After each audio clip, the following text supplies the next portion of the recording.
very proudly by us, having to do with voter integrity and mail-in ballots and stopping the massive cheating that's gone on. And so we're going to be signing an executive order. It's, I believe it's foolproof, and maybe it'll be tested, maybe it won't. I think it's very obvious what's said. And I'll ask Will Scharf to start off, attorney, a great talent, a very brilliant young man, and if you could discuss it, and then I'm going to ask Howard Lutnick to say a few words, and then I'm going to sign it, and we'll take a couple of questions. Okay? Thank you. Mr. President, as you said, you have in front of you an executive order that deals with a number of issues relating to election integrity. As you've consistently identified, two of the biggest problems we have with election integrity in this country are, one, inaccurate voter rolls that allow ineligible people to vote in various federal and state elections all over the country. And secondarily, you've consistently identified that vote by mail in this country has become rife with fraud. People returning ballots who aren't eligible to return ballots being sent to people who aren't confirmed to be eligible voters. So what this executive order is going to do is, one, we're going to take federal data. We're going to ensure that each state's election officials are provided with a comprehensive view of who the eligible voters in their jurisdiction actually are, allowing them to properly verify that everybody voting in their elections is legally able to vote. And then it orders the Postmaster General and the U.S. Postal Service to take bold new measures to verify that ballots both being sent to people are being sent to people who are eligible to vote, and then the ballots being returned or being properly returned by eligible voters only. And we believe that combined, the measures in this executive order will help secure elections in the future and ensure that the many abuses of our election system in the past aren't repeated in future elections. Right. Howard?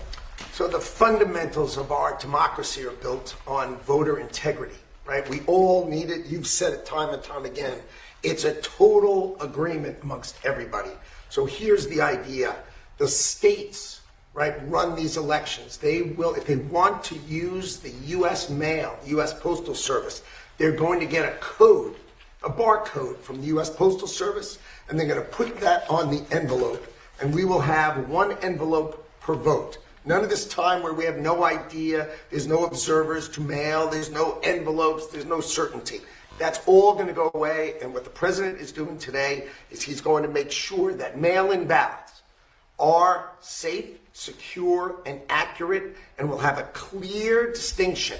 If you voted by mail, you will have it on the envelope. Obviously not on the ballot, but on the envelope. So we will know 1 million mail-in ballots. There'll be 1 million envelopes, and you'll be able to know exactly, correctly, that citizens voted. And this came up with some great legal minds. They looked at the various documents and everything that was going on, because the cheating on mail-in voting is legendary. It's horrible what's going on. And it's very clearly covered, very, very clearly so. I think this will help a lot with elections. We'd like to have voter ID. We'd like to have proof of citizenship, and that'll be another subject for another time. We're working on that. You would think it would be easy. It's a 98% issue for Republicans. It's 86%. The thing just came out, a poll, and it's 86% with Republicans and Democrats, not leaders, because the leaders of the Democrats cheat. And the only people that don't want to do voter ID are people that cheat. There's no other reason for it. Proof of citizenship, they want to be able to cheat. There's no reason. They have all sorts of reasons, excuses, but it's all nonsense. They want to cheat. But the Democrats themselves are very high. It's a very positive, very, very good thing. The Democrat voters, the Democrat leaders, guys like Schumer, who are corrupt, they want to use it for cheating because their policy is so bad. Think of their policy, open borders for everybody, where people pour into our country from countries all over the world. Think of that. You look at, just take any issue, take anything. Everything they have is so crazy. But the fact that they don't want to sign voter ID is another issue. It's a big issue. The fact that they don't have proof of citizenship, that they want transgender for everybody, that they want men in women's sports. So the only way, they assume, the only way they can win is to cheat. When you have men in women's sports, it's fine. It's wonderful. By the way, I worked very hard with the Olympic Committee and got that terminated for the Olympics. Very nice. Now, girls won't have to get beat up in the boxing ring like they did last time. If you saw those fights, two people that transitioned beat the hell out of everyone, out of other people, women. It was not a pretty sight to watch. So I worked very hard with the Olympic Committee, and we were able to get that out. So the Olympics will not have men and women's sports. But these are the things that they vote on, and that's why we're having a problem with them. They don't want ICE because they don't want people to be taken out of our country that are murderers, that are drug dealers, and that are people from mental institutions, the criminally insane. These are not nice people. And it's amazing. It's not even believable. If you go back 12, 13, 15, 20 years, that we even have to bring up a subject like there will be no trans mutilation. We don't want any transgender mutilization of our children. We don't want to have people pouring into our country from other countries all over the world, where prisons are opened up. All over the world, they're opened up, and they pour into our country. Murderers. 11,888 murderers. Think of that. We got many of them out. And by the way, Washington, D.C. just set a new record for safety. I'm sure you know that because, Peter, when you walk down the street, you're not mugged lately.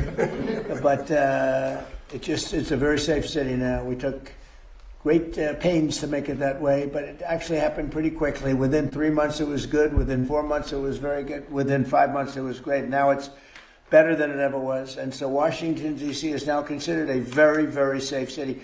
We removed almost 4,000 people, just so you understand. You know, an interesting stat is that 2% of the people create more than 90% of the crime. And the good thing about that is when you get rid of 2%, it's not that many, you don't have a lot of crime.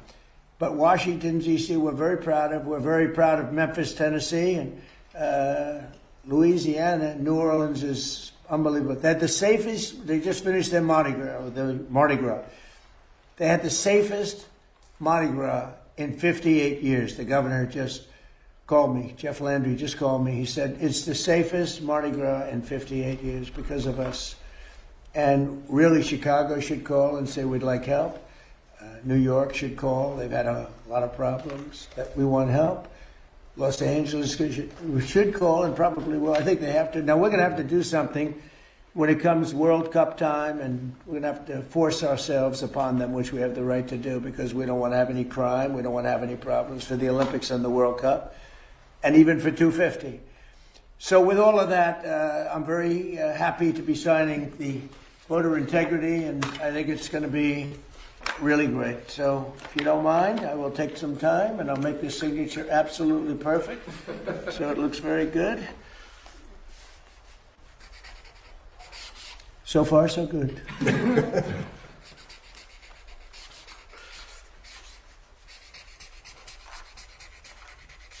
Okay, so that's a big deal. Very proud of it. And I don't know how it can be challenged. You'll probably challenge it. You may find a rogue judge. You get a lot of rogue judges. Very bad people, very bad judges.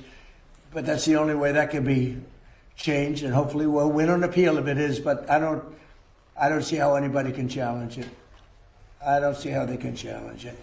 And remember, it's about voter integrity. We want to have honest voting in our country. Because if you don't have honest voting, you can't have really a nation, if you want to know the truth. Howard, I'll give that to you. Do you have any questions, please? Yes, Mr. President. As you know, there's issues right now with DHS not being funded. And Coast Guard is one of them, which is very important, especially for things going on in the Strait of Hormuz and here in our own country. You have the power to transfer control from the Department of Homeland Security to the Navy. Are you considering doing that? No, I have a lot of powers to do things, and we use the powers where appropriate. Sometimes you don't have to use those powers. You know, they're a little severe, and then people accuse me of being a king. You see, the king, this is the new one. They've been trying for a long time, including 4 years where I was out of office watching how badly this country was run. But they've been trying for a long time. You know what they really are doing is they want to have people coming into our country. They want to have open borders. They want to have criminals coming into our country. They want to have people unchecked, unvetted, coming into our country that you can look at them and say, this is not good. And that's what happened. They allowed 25 million people into our country. Many of those people were criminals. Many of them were drug dealers and murderers and people that were let out of mental institutions, prison populations. In some countries, the Congo, almost its entire prison population was allowed to come into the United States of America, the Congo. Many of the countries in South America, they emptied their prisons out into our country. This was under Biden. And nobody can tell me that's a good thing. And yet, they haven't changed their ways, because if they ever took power, they would open up the borders and they would let people pour in and destroy our country. So I have many powers, but I don't have to use them. I mean, only in severe cases. Yeah. Mr. President, thank you. If you were able to sign the executive order to pay the TSA agents, why not do the same for FEMA and other agencies within the Department of Homeland Well, Security? FEMA is different, because FEMA, I really believe that it's fine, but I think it's very inefficient. I think, we have smart governors, and one way to tell whether or not they're smart is how well they do. FEMA is a very expensive way of trying to put out a problem. But what I'd rather do is let the states do it and help them financially, but let the states do it. In other words, you'll have a hurricane in Florida, and people will come from Alaska. They haven't been to Florida. By the time they get used to it, problem can be solved.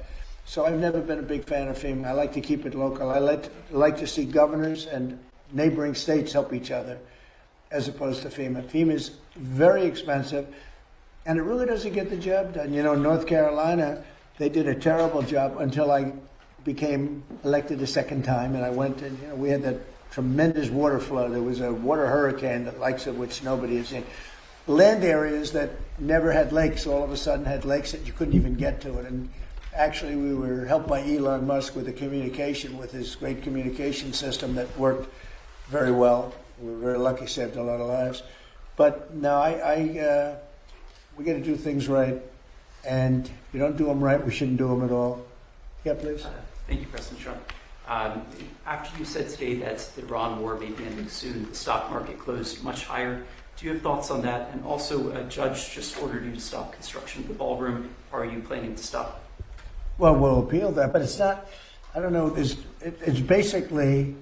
I wrote a part of his opinion, but basically he's saying I need congressional approval, and he's so wrong. This is being financed privately. It's a donation that's being given by companies, very rich people, so that for 150 years they've wanted a ballroom here. We're going to have the finest ballroom, I believe, anywhere in the world. And he said we need congressional approval. Well, they don't get congressional approval from the White House. When they do things, they don't, especially when we didn't ask for any tax money. We have no tax. This is taxpayer free. We have no taxpayer putting up 10 cents. And I see right here, I just wrote it out. He said we need congressional approval. Well, we built many things at the White House over the years. They don't get congressional approval when they build in the White House. It's totally separate. And especially when it's a donation. I mean, the ballroom is a donation. It's gotten great reviews. People love it. And presidents for 150 years have wanted this ballroom to be built, because when we have President Xi or other presidents or prime ministers coming, we don't have a big room. We have the East Room, which is very small. And he said we need congressional approval. He also said, but this is positive for us, I'm allowed, that meaning we are allowed to continue building as necessary to, let's see, what is that? To cover the safety and security of the White House and its grounds. So it says here very carefully, the safety and security have to be protected of the White House grounds. Well, that's what we're doing, because everything's bulletproof glass, et cetera, including the ballroom. And then it goes construction and all of the things necessary. It says personal safety of the president and his staff are a part of that. So it talks about that we're allowed to continue building. In other words, he put an order on, and even that he gave 14 days. We don't need it, because that's what we're doing. He's allowed to continue building as necessary. And when it talks about the safety and security of the White House and its grounds. So just so you know, I wrote some of the thing down. We have a drone-proof roof. and it talks about the president and his staff. Well, we don't have a lot of bulletproof glass. The White House was built a long time ago. This has the highest level of, in fact, they call this graph, this glass, it's bulletproof and it's ballistic proof. It's very thick. It's like that. And it's going 45 feet high, and every window is covered, every door is covered. The roof is drone proof. We have secure air handling systems. You know, bad things happen in the air if you have bad people. We have bio defense all over. We have secure telecommunications and communications all over. We have bomb shelters that we're building. We have a hospital and very major medical facilities that we're building. We have all of these things. So that's called, I'm allowed to continue building as necessary. So think of that, for the safety of the president. So we have all these things. So on that, we're okay. Where he's totally wrong, and he made, a statement, that's fine. But I'll give you an example. You have right here, $300 to $400 million, depending on finishes. If I use very expensive marble, if I use very expensive wall coatings, if I could bring it up to 400. Otherwise, we're right now ahead of schedule, we're under budget. But depending on finishes, from $300 to $400 million are being given by great people, people that you all know. Rich people, rich companies, big companies. They wanted to see this built because every president, literally for 150 years, has needed a space like this. Many of you have gone to the tent when we have a president of a big country or somebody being honored of great distinction, and they sit in a tent, and if it rains, you get soaked because the grass gets wet here very fast. It's a wet area. They used to call it a wetland, but I guess they don't do that for the White House, but it's essentially a wetland. And when it rains, you're in trouble. The water can go up to 3 to 4 inches over their shoes. It's not a good feeling for who was Prince Charles, who will be here next couple of weeks, is King Charles, who's a great guy. We don't want him to sit in a pool of water. And they've been wanting this for 150 years, and we're building it, and it's covered perfectly. What's not covered perfectly is the fact that the judge said we need congressional approval. Many things have been built in the White House. They haven't gotten congressional approval, especially when the money is being not put up by the taxpayer. The taxpayer's not putting up a dime.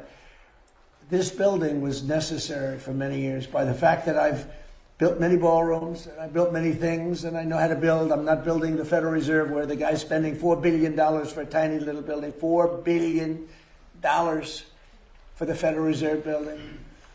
That contractor is going to be one of the richest men anywhere in the world after he finishes the Federal Reserve. The man is totally incompetent. Jerome Too-Late Powell is totally incompetent, and he's got to get out of office pretty fast. He's doing a bad job, but he's also done a bad job in shepherding the construction of that building. Do you know they ripped down a part of that building, and it was they say it's one of the nicest buildings in Washington. They ripped it down. So we feel, and we don't feel, we know that congressional approval is not necessary to put up a ballroom. And many things have been built on the site, they've never gotten congressional approval. And especially when the money is all put up. This is all donations by people that love our country, that love the White House, and that feel it was very necessary. Mr. President, a couple of questions for you on Iran, but first one that affects Americans here at home, gas prices. Today they hit $4. We have $4, yeah, and we have a country that's not going to be throwing a nuclear weapon at us in 6 months. Of course, but Americans are feeling the effects in the interim of this and they're also operation. feeling a lot safer. What is the plan to bring them back down? All I have to do is leave Iran, and we'll be doing that very soon, and they'll become tumbling down. And stock prices were up today almost to a record because they know two things. Number one, we have a safe country. We had to take a little detour because we had a madman named Khomeini who sadly is no longer with us. And we had regime change already. We've knocked out one regime, then we knocked out the second regime. Now we have a group of people that's very that are very different. They're much more reasonable. I think much less radicalized. We have had regime change. We're dealing with people that are much more rational, and it's amazing what we've done. We had to make a little detour. So when the stock market broke all records just a few weeks ago, when it hit 50,000 on the Dow, 7,000 on the S&P, I said to the American people, it's time that we have to make a little detour because we have a madman that wants a nuclear weapon. And if we didn't knock him out with a B-2 bomber, we would have a nuclear weapon right now. It would have been used before today. And you may not be standing there asking that question, okay? So I think we have a country that understands that. I see CNN did a poll and they talked about voters or MAGA voters, and my poll came out at 100%. Nobody covers that poll. They had another poll where it's at 92% approval. I think that the people understand it. We'll be leaving very soon, and if France or some other country wants to get oil or gas, they'll go up through the Strait and Hormuz Strait. They'll go right up there and they'll be able to fend for themselves. I think it'll be very safe, actually, but we have nothing to do with that. What happens to the Strait, we're not going to have anything to do with, because these countries, China will go up and they'll fuel up their beautiful ships and they'll leave and they'll take care of themselves. There's no reason for us to do it. We hit them hard. We got rid of a lot of the radicalized lunatics along the Strait. But if they want something, but I would say that within 2 weeks, maybe 3, we're hitting them very hard. Last night we knocked out tremendous amounts of missile-making facilities. As you probably read or wrote, will be gone. We knocked out. Weeks, excuse me. Pardon me for interrupting. The U.S. will be gone or done with the war? I think with 2 or 3 weeks. Not 3 weeks. If it is, We'll 3 leave weeks, because then it there's would no be reason past for us to do this. deadline. Look, problem with the Strait, a guy can take a mine, drop it in the water, and say, "Oh, it's unsafe." It's not like you're taking out an army or you're taking out a country, or they can drop it. Or you can take a machine gun from the shore and shoot a few bullets at a ship, or maybe an over-the-shoulder missile, small missiles. That's not for us. That'll be for France. That'll be for whoever's using the Strait. But I think when we leave, probably that's all cleared up. Today I heard tremendous numbers of ships were sailing through. We're negotiating with them right now. We have had regime change. Now, regime change was not one of the things I had as a goal. I had one goal. They will have no nuclear weapon. And that goal has been attained. They will not have nuclear weapons. But we're finishing the job. And I think within maybe 2 weeks, maybe a couple of days longer to do the job. But we want to knock out every single thing they have. Now, it's possible that we'll make a deal before that, because we'll hit bridges, and we've hit some. We'll hit some bridges. Got a couple of nice bridges in mind. But if they come to the table, that'll be good. But it doesn't matter whether they come or not. We've set them back. It'll take 15 to 20 years for them to rebuild what we've done to them. They have no Navy. They have no military. They have no Air Force. They have no telecommunications. They have no anti-aircraft systems. They have no leaders. Their leaders are all gone. That's why we have regime change. We have nice new leaders. Peter? Thank you, President Trump. You talked about how the ballroom needs to have a drone-proof roof. Right. There have been drone swarms flying over sensitive military installations in the U.S. over the last couple of weeks. The reports are they don't look commercial and they can't be jammed. Is this another country's military? I don't think so. We have a great system of. Do you notice that over the last 4 or 5 days you haven't seen very many drone hits, right? We have some unbelievable anti-drone weaponry that's incredible.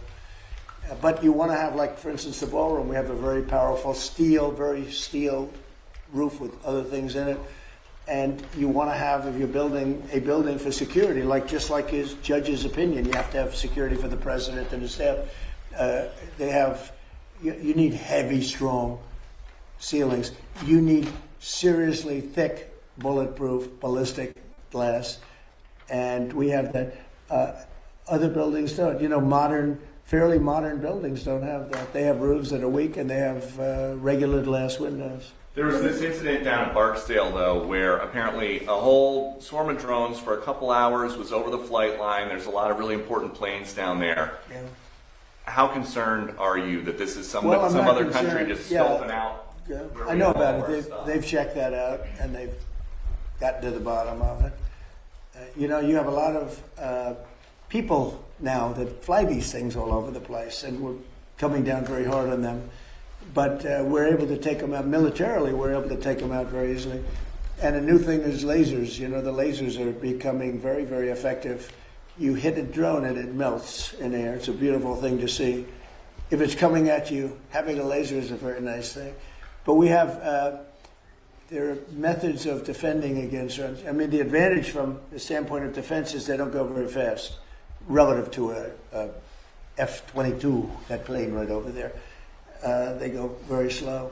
They can be also shot out of the air by, you know, high quality aircraft, which we have more than anybody ever had. And there was a viral video this week. I don't know if you saw it, of Army helicopters hovering near Kid Rock's house in Nashville. Did you see that I video? didn't see it now, but I'm sure they had a good time. Well, so the Army just said the crews of these helicopters have been suspended. What do you think of that? Well, it depends. Are they? Well, they probably shouldn't have been doing it. Yes, you're not supposed to be playing games, right? But I'd take a look at it. They like Kid Rock. I like Kid Rock. Maybe they were trying to defend him. I don't know. Does Iran have to make a deal? Does Iran have to make a deal for the U.S. to end its operation in Iran? And No, have you spoken? no. And Iran have you doesn't spoken have to- directly with Iran anyone doesn't in have Iran? to make a deal. No. Yeah, I've spoken to a lot of people. It's a new regime. They are much more accessible. They are right. You know, they said we have a present for you, Mr. President, out of respect. I know, And they but you said, don't wait a like me, minute, but would you you want me to believe- answer the question? You're a fresh person.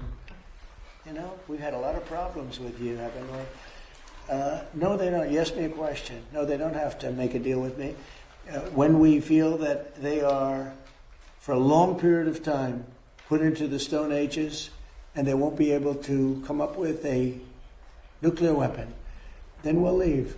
Whether we have a deal or not, it's irrelevant.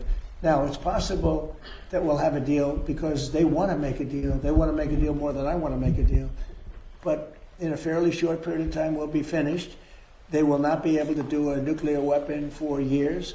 And when they are ready, maybe in a long time from now, able to do a nuclear weapon, you'll have a president that will be like me in that he will go there and he'll knock the hell out of them again because they cannot have a nuclear weapon. They are very radicalized people. They're very sick leaderships. And I will say, though, that the leadership we're dealing with now, the new regime, because we have a new regime, and the new regime is much better than the past. Yeah. Mr. President, the Iranian government threatened a bunch of U.S. companies today in the region, including Google, Apple. With what? What did they threaten them with? PB guns? Well, that's a They don't good have much question. left to threaten. My question for you is: I is don't the know. U.S. I mean, talking what to did those they? companies? You made a How set. do you react to that? What did they threaten them with? I don't know. Tell me, how did they threaten them? Well, all I know is that they threatened them, sir. What does that mean? Fair enough. They said something Do nasty. is the government in touch with these companies? Are you helping to backstop them? You don't even know what the threat was. What was the threat? I haven't heard it. What was the threat? I'll get back Did to they you. say they're going to blow them up? They're going to hit them. Is They're that not. Iran's You know what they're ICC? not going to do? They're not going to hit them with a nuclear weapon. Is it something you're concerned about, sir? No. Iran's IRGC issues a warning that they will target 18 U.S. technology companies if the U.S. continues targeted assassinations of Iranian leaders beginning on April 1st. Those companies included really? NVIDIA, Apple, Microsoft. Most of those Google. people are dead already. Yeah, Peter. I got one. Your son Eric posted a photo of what will be the Trump Presidential Library. Yeah. It's a huge skyscraper. Is that all a library? What else is going in there? Well, it's a library. It's a museum, a library. It's a presidential. But I wouldn't start it till I'm out of office. I don't believe in building libraries or museums. It's really like the Barack Hussein Obama one in Chicago. In not a good location, and it's a very unattractive building that's seriously late and seriously over budget. I think you're going to see a great one here, and it'll go up on time, on budget, best location in Miami. They say it's the best block in Miami, and the state Will worked people live with us. there? Will people live in the floors? No, it's going to be most likely a hotel. You know, this concept could be office, but it's most likely going to be a hotel with a beautiful building underneath and a 747 Air Force One in the lobby, which is going to be a trick. And the Supreme Court tomorrow is going to hear arguments about your executive order trying to get rid of birthright citizenship. And I'm going. You're going to go to the Supreme Court think so. tomorrow I do and believe just sit there and listen. because I have listened to this argument for so long, and this is not about Chinese billionaires or billionaires from other countries who all of a sudden have 75 children or 59 children in one case or 10 children becoming American citizens. This was about slaves. And if you take a look, slaves, we're talking about slaves from the Civil War, and if you take a look at when it was filed, all of this legislation, all of this everything having to do with birthright citizenship, it was at the end of the Civil War. The reason was it had to do with the babies of slaves and the protection of the babies of slaves. It didn't have to do with the protection of multi-millionaires and billionaires wanting to have their children get an American citizenship. It is the craziest thing I've ever seen. It's been so badly handled by legal people over the years. If you look at the original birthright citizenship papers, they all happened right after the Civil War. The reason was it had to do with the babies of slaves. And hopefully it's going to say, because our country is being scammed. We're getting all of these people, they're selling the rights to them. People are making a living, a big living, getting hundreds of thousands and even millions of dollars from bringing people in and saying, congratulations, your whole family is going to be a citizen of the United States of America. That's not what it was for. It wasn't for billionaires bringing people in or family in. It was for the children of slaves. And what you really have to do, and I don't think the lawyers talk about it as much, look at when the Civil War ended and look at the date of when this was enacted. Okay. Have you ever been to the Supreme Court before? Is this going to be the first time going to the Supreme No, Court? I went once before. The opening of the Supreme Court in the last administration. And which justices will you be listening for most closely? I love a few of them. I don't like some others. And you know, you say what you want, but you have the ones that were appointed by Barack Hussein Obama and Biden. I don't care how good your case is. You can have the greatest case ever. They're going to rule against you. They always do.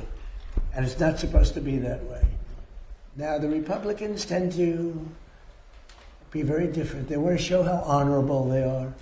So a man can appoint them and they can rule against him. It's so proud of it. We're so proud we ruled against Trump. We're so proud. We're above it. There are those that say that's wonderful. And there are those that say they're so stupid. But the Democrats never fail at one thing. When Barack Hussein Obama or when Biden appoints somebody, they go along that line. You can have the greatest case in history. And almost, I guess I have to say almost, maybe I don't have to say it, almost without fail, those people, 4 of them, sometimes 5 of them, but 4 of them will vote against you. You don't have a chance. You don't have a chance. And that's not what the court system is. Now, the Republican appointees tend to go, and this has been long before me. This has been for many years. Some people would call it stupidity. Some people would call it disloyal. Some people would say they're right in doing it. And I don't mind being right, but the other side almost never does it. Almost. I think you could find maybe a couple of instances. Almost never does. When a Democrat appoints a judge, and I'm talking about judges, not just justices. You go before some of these Democrat judges in Washington, D.C., and you don't have a chance. That's why I gave pardons to hundreds of people that were so badly treated, having to do with J6. Yeah. President Trump. Next. Oh, do you have a question? Yeah. Let's go. I didn't see you over there. Sorry. You've been so nice. Here we go. Now she's gonna hit me with a bad one. Go ahead. On the Save America Act, Mr. President, do you still think it's going to pass? Were you signed? I don't know. It's the craziest thing. The Democrats are totally against it. Again, they're unified. I think maybe you would have Fetterman, who I have a lot of respect for, but the Democrats are unified against it, and you need Democrat votes. Unless you do something smart called the filibuster, terminate the filibuster, which they should do. Republicans should do that, but there are a couple of Republicans that maybe they're not so smart because the Democrats will do it in the first day in office, maybe the first hour. It's a question, will it be the first hour or the first day? So Who can believe that a person, you can't even get it to the floor, that a person wouldn't vote for, think of it, for citizenship, proof of citizenship, for voter identification.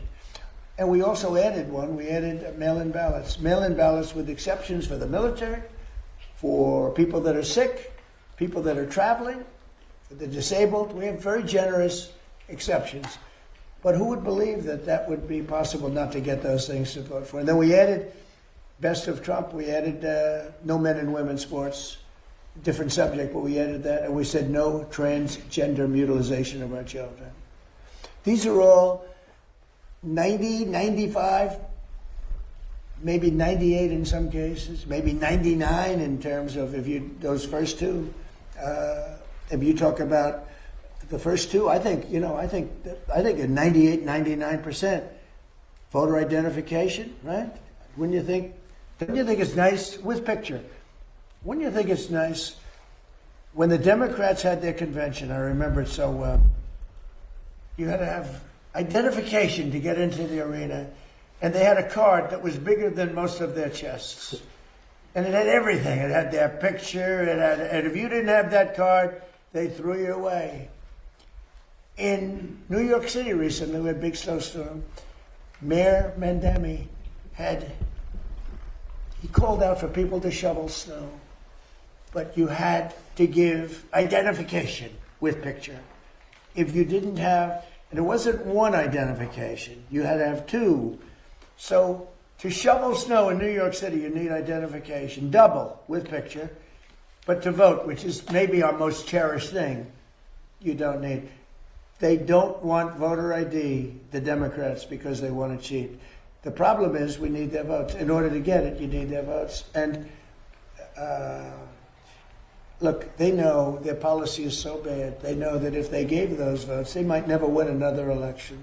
So they're fighting like hell. They're actually fighting for their survival because their policy, the Republicans have great policy, smart policy, strong borders, low interest rates, low taxes. We just gave you the largest tax cut in history. All these great policies, we want a strong military. Look at our military. We have the strongest military. Look what happened in Venezuela. It was so incredible. People said the greatest military maneuver they've ever seen. Look what's happening in Iran. We're totally unchecked. Everything's been bombed out. They have no anti-aircraft protection. They have no nothing. They don't have anything. Look at our military. The Democrats don't want that. And when I read the fake New York Times, you take a look at it, it's like, oh, they're putting up a good fight. They're not putting up a fight. They're not even shooting at us, okay? We have planes are just ruling the sky. We have airplanes.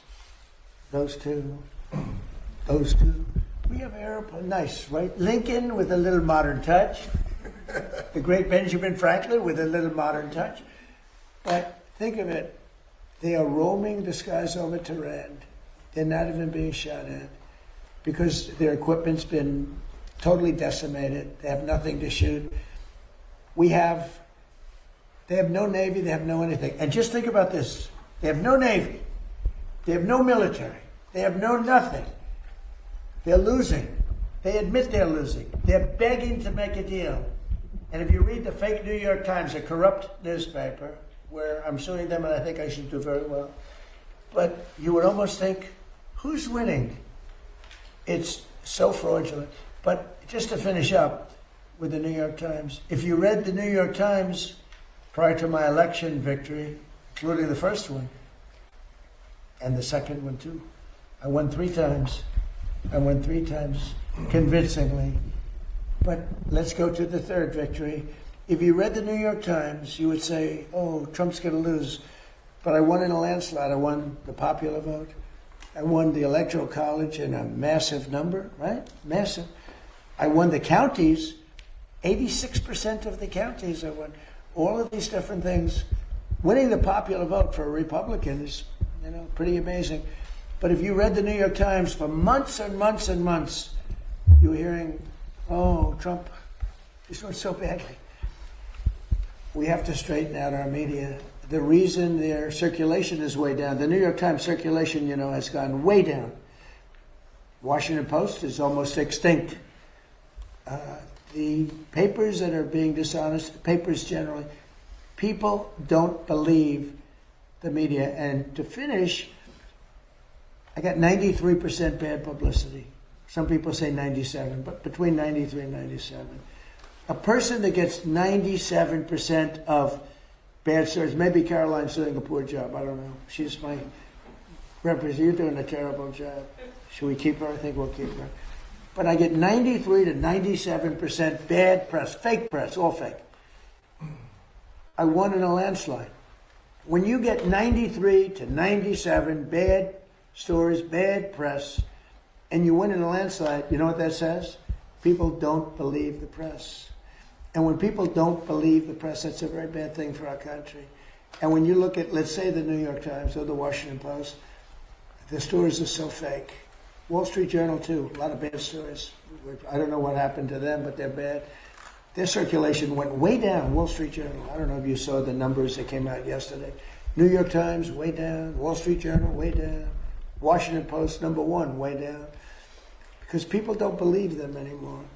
And until they get, it's not the paper, it's not the big, it's that they have no credibility anymore, which is a very sad thing for our country. Thank you very much, everybody. Thank you, Press.